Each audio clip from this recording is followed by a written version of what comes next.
Fatores que condicionam o tempo atmosférico. As amplitudes térmicas. A amplitude térmica designa a diferença entre a temperatura máxima e a temperatura mínima registadas num determinado período de tempo. Como se formam as nuvens e a sua classificação. As nuvens são formadas quando o ar é resfriado ao seu ponto de orvalho. A essa temperatura o vapor de água condensa sobre partículas conhecidas como núcleos de condensação. Uma nuvem é uma coleção de gotículas de água condensada ou cristais de gelo que são pequenos o suficiente para manterem-se suspensos no ar. Altocúmulos são nuvens médias que são compostas na sua maioria por gotículas de água e quase nunca ultrapassam 1 km de espessura. Têm a forma de pequenos tufos de algodão e distinguem-se dos cirrocúmulos porque normalmente apresentam um dos lados da nuvem mais escuros que o outro. Altoestratos são muito semelhantes a cirrostratos, sendo muito mais espessas e com a base numa altitude mais baixa. Cobrem em geral a totalidade do céu quando estão presentes. O sol fica muito ténue e não se formam halos como nos cirrostratos. Uma outra forma de os distinguir é olhar para o chão e procurar por sombras. Se existirem, então as nuvens não podem ser altoestratos porque a luz que as consegue atravessar não é suficiente para poder produzir sombras. Cirrostratos são as nuvens finas que cobrem a totalidade do céu, causando uma diminuição da visibilidade. Como a luz atravessa os cristais de gelo que as constituem, dá-se refração, dando origem a halos ou a sundogs. Cirros são as nuvens altas mais comuns, são finas e compridas e formam-se no cimo da troposfera.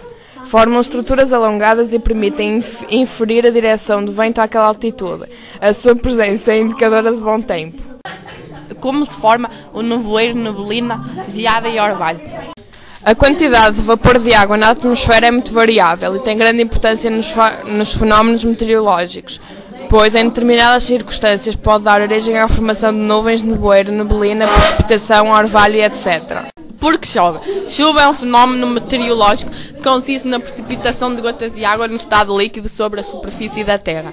A chuva forma-se nas nuvens. Nem todas as chuvas atingem o solo. Algumas evaporam-se enquanto estão ainda a cair, um fenómeno que recebe o nome de virga e acontece principalmente em períodos locais de ar seco. A chuva tem papel importante no ciclo hidrológico. A quantidade de chuvas é medida usando um instrumento chamado pluviómetro, de funcionamento simples. A boca de um funil de área conhecida faz a coleta de gotas de chuva e acumula num reservatório colocado abaixo do funil. Um observador vem no tempo de amostragem e com uma pipeta de escala graduada mede o volume de água acumulado no período. Pressão atmosférica. Pressão atmosférica é a pressão exercida pela atmosfera num determinado ponto. É a força por unidade de ar exercida pelo ar contra uma superfície. Se a força for exercida pelo ar, aumenta em um determinado ponto. Consequentemente, a pressão também aumentará. A pressão atmosférica é medida por meio de um equipamento conhecido como barómetro. Essas diferenças de pressão têm uma origem térmica, estando diretamente relacionadas com a radiação solar e os processos de aquecimento das massas de ar. Formam-se a partir de influências naturais como latitude, altitude, etc. Trabalho elaborado por Ana número 2, Bárbara número 3.